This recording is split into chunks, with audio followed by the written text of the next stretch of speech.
According to a study by the National Humanities Center, by the start of the Civil War in 1860, there were more than 46,000 plantations or estates with at least 20 enslaved people functioning across the South. 46,000. There were roughly 3,000 plantations with more than 100 enslaved people. Today, hundreds of these sites remain as private homes, wedding venues, bed and breakfasts, and tourist attractions. Many of them romanticize or sanitize their version of history as a part of the antebellum South. There's only one plantation museum that exists today that focuses solely on the experiences and the stories of those who were enslaved. That is the Whitney Plantation. Since 1752, the Whitney Plantation has gone through a series of evolutions. It began as an indigo plantation where at least 20 enslaved people from West Africa were forced to produce indigo dyes. The estate later grew into a massive sugar plantation with over 100 enslaved people working the fields and carrying out physically demanding work. Even after the Civil War, even after the Emancipation Proclamation, many former slaves remained on the same plantations. With no money, no land, and the threat of violence from their former enslavers, many former slaves had no choice but to stay as sharecroppers. These systems that entrenched deep poverty left many descendants of enslaved people with few options. At the Whitney Plantation, some black families labored on the land well into the 1950s and 60s. Today, the Whitney Plantation Museum is dedicated to telling the histories of the people who were enslaved there, to honoring the lives lost and the lives stolen. The museum honors the skill and culture of those who lived and labored and resisted against the systems that kept them from their true freedom. In the words of the executive director of the Whitney Plantation, the museum is, quote, in the long fight for justice, for truth, and for memory. Yet the Trump administration's focus on eliminating diversity, equity, and inclusion from American life has been sweeping, targeting funding for government programs, for schools, for museums, for anything related to race, gender, or economic equality. The president threatened to cut funding for any school that maintained what he called discriminatory equity ideology. It's not even a thing. And his administration cut funding for multiple museums that focus on non-white American histories, particularly programs and museums that focus on Native American and Black history.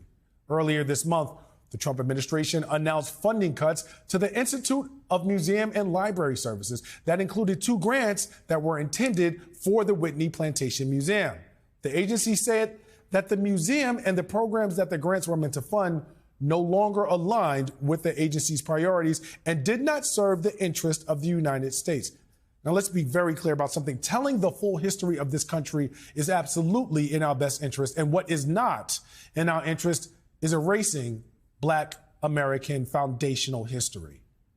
Joining me now is Dr. Imani Perry, professor of African American Studies at Harvard University and best-selling author of multiple important books, including her most recent, Black in Blues, How a Color Tells the Story of My People, and Tracy Terrence Farrell, executive director of Insight Network Incorporated nonprofit foundation and author of Life on the Whitney Plantation, 100 Years After Slavery. Tracy, you are someone who literally wrote the book and has a deep and personal connection to the Whitney Plantation. You and your mother co-authored the book, Life on the Whitney Plantation. It tells your mother's story where she was born and raised on the Whitney Plantation. Can you tell us a little bit about her journey?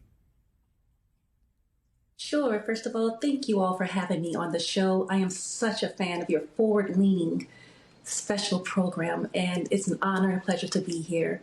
With the book, my mother, Vernita Gillard, and I, we decided to write this history of our family that lived, worked, and some that tragically died in the harsh conditions of Whitney Plantation. First off, to commemorate their resilience and strength. And secondly, because the plantation was turned into a museum, we wanted to have that history documented at this plantation museum. It is very important to us because not only is it our family history, this is history that's happening now, not in the antebellum period. We're talking about my family that's not even one generation removed from a slave plantation and all they had endured living there and working there. So, Dr. Perry, for so many people who are looking at this and thinking, well, slavery was a long time ago. Why are we still talking about this? Why does this have to be a part of the history that we learn? Can you connect the dots in such a way that impresses upon our audience members the significance of what it is to erase the history of foundational Black people in this country from the story of America?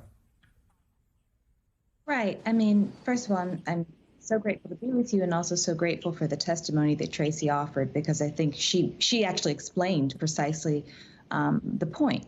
We cannot actually understand the story of this nation without the story of Black Americans. History can potentially be a moral instrument. It can be something that allows us to look into the past, understand both the virtues and the vices that give us information about how we ought to conduct ourselves in the present moment. We know all of the wealth of the United States had some in the antebellum period was centrally connected to the unfree labor of Black people. On the Whitney plantation, part of what you see is not simply the impact of generations of exploitation and unfreedom, but you also see the incredible body of knowledge, of skill that was required of people who were enslaved. You can see, to go through indigo and sugar and rice, and it teaches about all of the different kinds of farming that took place there. And that really is the story of the country. And I'm afraid that part of what this administration is trying to do is not just erase parts of history, but actually to erase the very idea of history and knowledge in the service of mythology. And you have to wonder why they are so desperate to have a public that is not informed, that is not knowledgeable, and that can't actually figure out where we come from as a part of how we decide about where we ought to go in the future. Tracy, you gave such a moving account of the reason why you and your mother were motivated to put this book together. When you meet people and you are having conversations, particularly within the context of what's going on today, what's the most important thing that you try to convey about her legacy and what it represents in terms of the larger story of Black Americans in this country? Well, like Dr. Perry just mentioned, it's a historical device here that we have. I try to convey to people this tragic situation, as sad as it was, it also brings immense strength and pride in me and my family that we were able to persevere and be resilient in these harsh conditions, and at the same time, as a people, be able to contribute to a massive wealth, as Dr. Perry highlighted, a massive wealth brought to the economy of Louisiana and also in turn to our country. And when you have these conversations, do you find, Tracy, that people are surprised? Do you find that people are ignorant to some of this information? What is the reaction when you tell the story, not just of your mother, but of the Whitney plantation as a whole? Yes, I think you hit the nail on the head, sir. When I tell people about the situation or the history, they say, are you for certain your mom was in the antebellum period? I'm like, no, this is happening now in our generation. That's why the title is Life on Whitney Plantation, 100 Years After Slavery, which you can find at the whitneyplantation.org site. But yes, they're shocked. I even had one younger cousin at a university in a seminar, one of his classes, they talked about plantation life. And he said, oh yeah, my grandmother lived on that plantation. And the college professor, the students, they said, are you sure? The same thing I get. Are you sure we're talking about the antebellum period? He's like, no, she was one of the last of the families to live on this plantation this day and age. So people are shocked to hear that my grandmother, who was one of my best friends, watched her mother die in child labor while giving birth in those impoverished conditions on that plantation.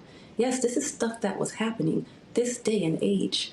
And usually I tell them, you see some narratives of what occurred, all of the dastardly mistreatment of enslaved people during the plantation life, but you don't read about sometimes what were the ramifications of that on their descendants. So I aimed, and my mother aimed, to capture that in this book. Picking up on that very point, Dr. Perry, what Tracy talked about in terms of the ramifications of descendants, is something that really strikes to me as the crux of the matter.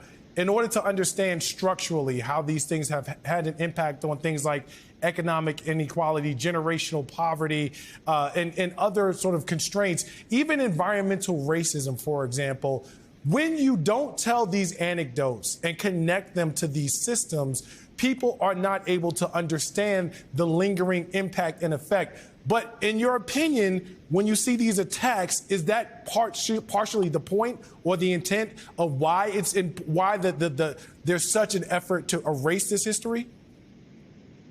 Oh, absolutely. I mean, when we talk about Louisiana, we're talking about Cancer Alley. When you have a history of devaluing people, one of the consequences is that then all of the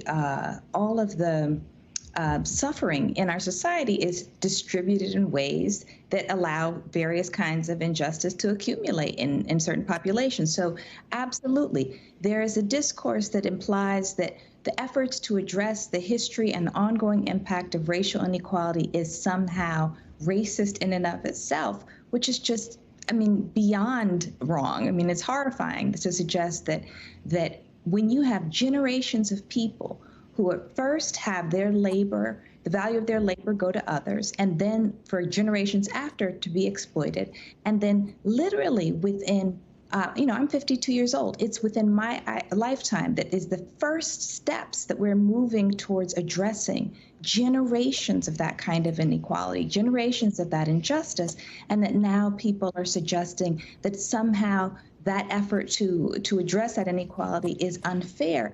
It's horrifying, and we also continue to see the lingering impact, and in some instances, it's an echoing and it's a vast impact of generations of inequality on health outcomes, on educational outcomes, on opportunities of various sorts. So yes, they are absolutely trying to distract from that fact, but also trying to teach a false narrative about what this country is and has done, so that people will be completely confused, both inside and outside our community. So I'm so grateful that we're having this conversation, because it has a large potential impact.